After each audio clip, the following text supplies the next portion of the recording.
Oh, who are we not drafting? That's what we're talking about on today's Fantasy Football Today. Welcome to the show. I'm Jamie Eisenberg. That's Dave Richard. That's Heath Cummings. We're going to tell you about players that we are looking to avoid. As we know, it's a very busy draft weekend coming up. Next 2 weeks are going to be where most of the drafts happen, so we're going to see a big shift in average draft position. That's probably going to determine how we view some of these players. But we're talking about guys that are going to matter to you, or maybe not matter to you if you're going to avoid them like we are. But before we get to that, we want to talk about some players that are dealing with injuries because, again, very popular weekend for drafts coming up. You might be doing your draft now as you're watching us. You want to know about certain players that are dealing with injuries and just what our comfort level is and where we're looking to draft some of these guys. So, guys, let's start with the running backs because we're dealing with several different moving parts. Some guys are coming back to practice. Some guys are still dealing with injuries that are going to be out for a few more weeks. Excuse me. You see the list here: Ashton Jeanty, Kenneth Walker, Josh Jacobs, Breece Hall. We're going to talk about Jeanty, Jeremiyah Love, Breece Hall a little bit later, TreVeyon Henderson, some of the injuries they're dealing with. These are some guys that we're looking to avoid. But, Dave, when we see Josh Jacobs on this list, back at practice, has dealt with this groin injury, but as we found out from their general manager yesterday, they are potentially preparing to miss some time, for him to miss some time due to a potential suspension. So how are we approaching Josh Jacobs? When are you drafting him? Who are some guys that you're maybe looking to compare him to when we get to that spot in the draft? Well, just to be clear, they said that they have contingency plans and the quote is, in case there's a suspension for Josh Jacobs. The fact that there hasn't been one so far tells me that the league may not be keen on giving him one. We're really close to the start of the season. It would almost be unfair for them to do such a thing. That being said, we know that Josh Jacobs is capable of being one of the best running backs in fantasy football, and you don't have to draft him that way. You can get him in round 3 at this point, and I think that that's the time to go and get Josh Jacobs. There is a little bit of risk because you never know what could happen, the groin injury, the suspension, whatever, but I do think that there is a chance for him to actually end up being a very good fantasy value if you're getting him in that early round 3 range. For me, he's ahead of Ashton Jeanty because we're really not sure where he is at with that injury. Javonte Williams and Kyron Williams, I think Jacobs has more upside. Same thing with Jeremiyah Love. Don't know where he's at with his injury. I think Jacobs has a little bit more upside. Heath, if you draft Jacobs, are you drafting Marshawn Lloyd? Is that something that you're targeting?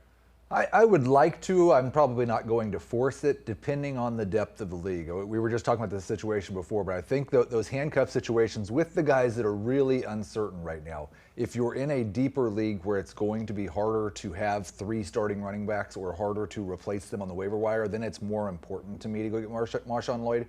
If it's a league where you only have 4 or 5 bench spots and you're only starting 1 flex, then I'm probably not quite as worried about it.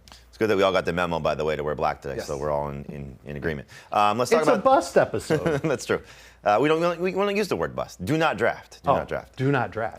Let's talk about. Why are we using the word bust? Let's talk about the Bears running backs because we want to be negative. Let's talk about the Bears running backs. Do not draft is positive? Well, you're going to draft them still. We'll get into that when we get to that part. Okay, all right. Let's talk about the Bears running backs because Kyle Monangai is still dealing with this knee injury. Heath, how do you view Monangai? How do you view DeAndre Swift? How much has Swift benefited because of Monangai's absence in camp? Well, I think Swift's benefited for a couple of reasons. One is Monangai's absence in camp, and it just kind of highlights the contingent upside that he has because he's being drafted right around RB 18 to 20, which is probably where he's going to finish if Kyle Monangai's healthy all year.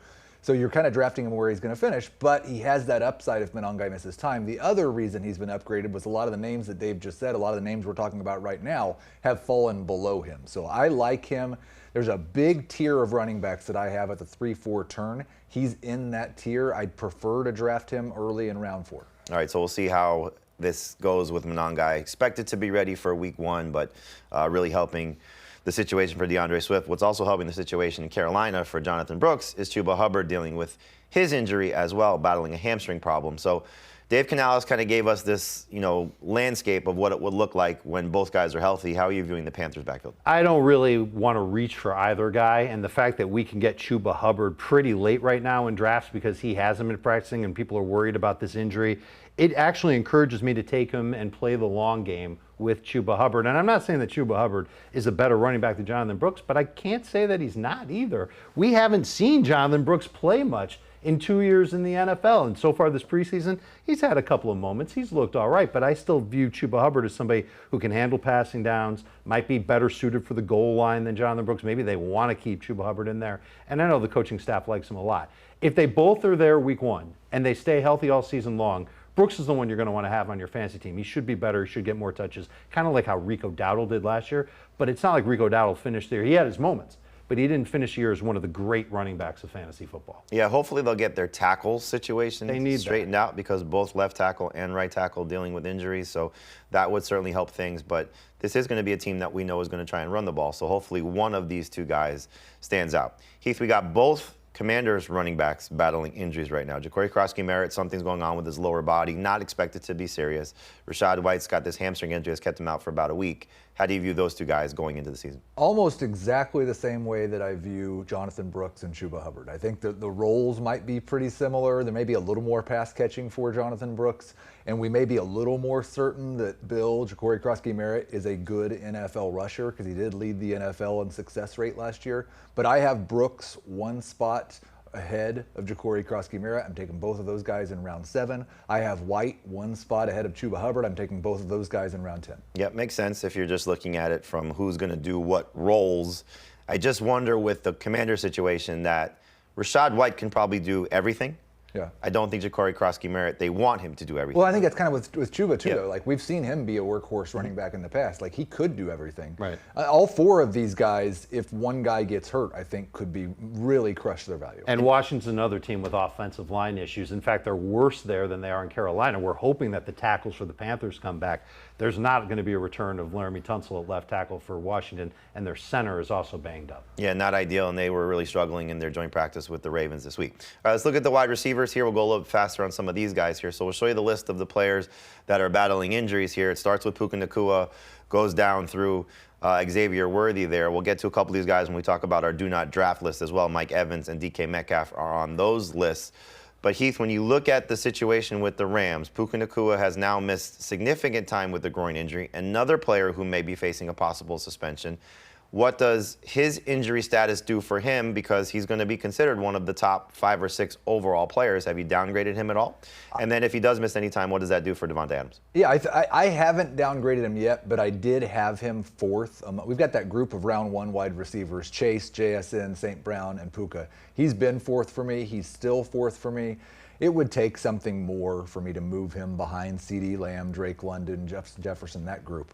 Davante Adams would make us all look foolish for drafting him so late if Puka Nacua misses time. It sounds like he's had a very good camp. I think he's the most obvious touchdown regression candidate at wide receiver. But then the one that people may not be thinking about is if Puka Nacua does miss time, Terrence Ferguson's going to pay off for a lot of people that I think have maybe been overdrafting him if everybody's healthy. If one of these guys is not healthy, Ferguson could be awesome. We know they're going to be in a lot of 13 personnel. We know that he's going to be probably the tight end that they feature. Last year was Colby Parkinson. This year they're seemingly going toward Ferguson, so a good late-round target if you are taking 2 tight ends.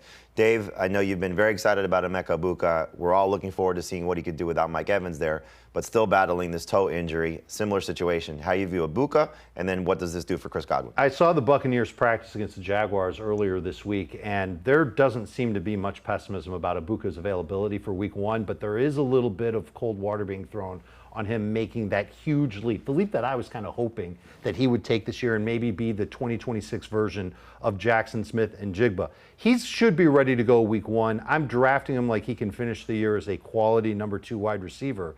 But after watching the Bucs practice, I really liked what I saw from Chris Godwin. Looked like the Godwin of old, lined up in the slot a lot, was on the same page with Baker Mayfield on a number of plays. He didn't get the same type of target volume in practice as Ted Hurst and Tez Johnson did, and I think that's because the Bucs are trying to get those young guys acclimated. They know what they've got in Chris Godwin, and that's a role that he's got locked into. I wouldn't be surprised if this year ended and Egbuka and Godwin were both north of 7 targets per game. Would be awesome. Mike Evans basically averaged 9 targets per game, so there is some some opportunities to go around for both of those receivers. Not to mention Evans dominating touchdowns, Yep. red zone looks. That's open now. That's right into Egbuka and Godwin's hands. And Jalen McMillan should also be a factor too, Yes. so we'll see what happens there. Heath, you said a few weeks ago that Luther Burden's injury saved you from taking him in round 3. Well, he returned to practice yesterday, so trending in the right direction, should be available for week 1. Are you back in Luther Burden round 3, or are you just buying the dip and taking him, in this case, is early round 5? Did I tell you guys that I got Luther Burden in round 5 last night? I think I told everybody 17 times. I was so excited. I've got him right in the middle of round 4 right now. It's funny, like the guy that I have ahead of him is Egbuka. And one of the reasons I had Egbuka ahead of him was because Burden was hurt and Egbuka wasn't. Now it's kind of flipped, and I was just kind of looking at this. That's my wide receiver 18 and 19. I may swap that back and put Burden ahead of Egbuka. He'll probably still be a high round 4 guy. That round 3-4 turn is more running backs for me, but Burden will be the top wide receiver in round 4. Yeah, we like that he's trending in the right direction, so view him appropriately now and maybe downgrade Odunze just a little bit because now Burden back on the field. Dave, I'm going to give you the entire Colts passing game here because we have exciting. We're going to transition to tight end, so if you guys want to throw up the tight end list as well. So we got Josh Downs now with a calf injury. Alec Pierce, we got the news today, off the PUP list, dealing with that ankle injury. And then you got Tyler Warren, who's been battling this groin injury. So how do you view the Colts passing game? Not great because everybody's banged up. Warren is still the one I want, especially if it's a league. Well, it really has to be a league where I'm starting a tight end. If I'm not being forced to start a tight end, then I'm less interested in taking Tyler Warren with a top 50-ish type pick. But he's the first one that goes off the board. And right now I have Downs ahead of Alec Pierce. I've got to still react to the news of Pierce coming back to practice. And I could see myself making a switch and putting Pierce ahead of Downs because Downs is banged up. But neither one of these wide receivers I'm excited to draft until round 8. And if I'm getting that late in a draft, then there's immense value in both of them, particularly in PPR leagues as it applies to Downs. But we just got to see him get back on the field. He dealt with injuries last year, dealing with injuries again now. At least Pierce is healthy, and we know that his role is going to evolve in Indianapolis. Should be able to not only be that deep threat that he was last year, but also pick up a bunch of short and intermediate throws too. I'm really worried about the fact that he's going to try to do something new. Dave talked about the role evolving and hasn't got to practice it at all. Yeah. Like all off season, he's not been healthy enough to do all the stuff. And now I don't know that he's 100% healthy. He's off the PUP. He's going to, I would assume, be doing individual drills first, and then he's going to try to get through some team drills. We've seen some videos of him walking around that don't look like a 100% healthy person. So I'm gonna wait to move him up until he gets through a couple of team practices and then is still okay.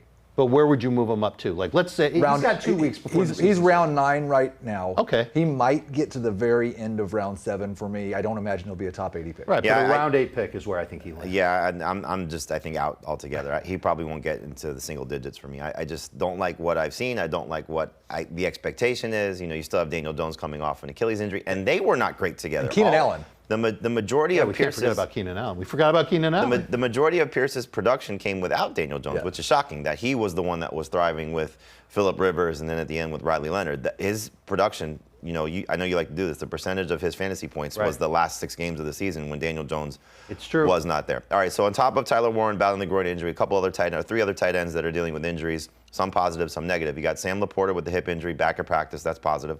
You got Tucker Kraft with the injury. We just got a report from ESPN's Adam Schefter. The Packers are signing Jonnu Smith, so another tight end in the mix there for Green Bay.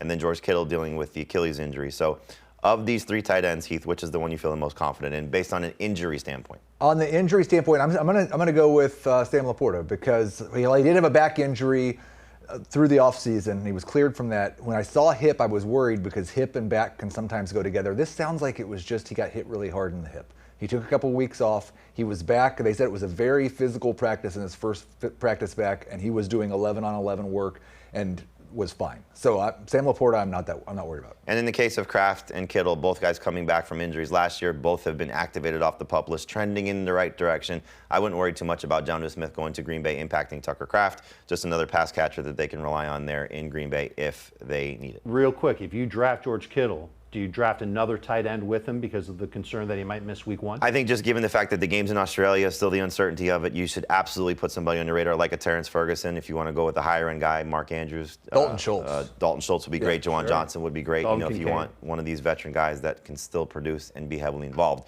Speaking of tight ends, we're going to take a break right now. When we come back, we're going to tell you why Heath does not want to draft Trey McBride, one of the guys that Heath is looking to avoid in drafts this year. That's next on FFT.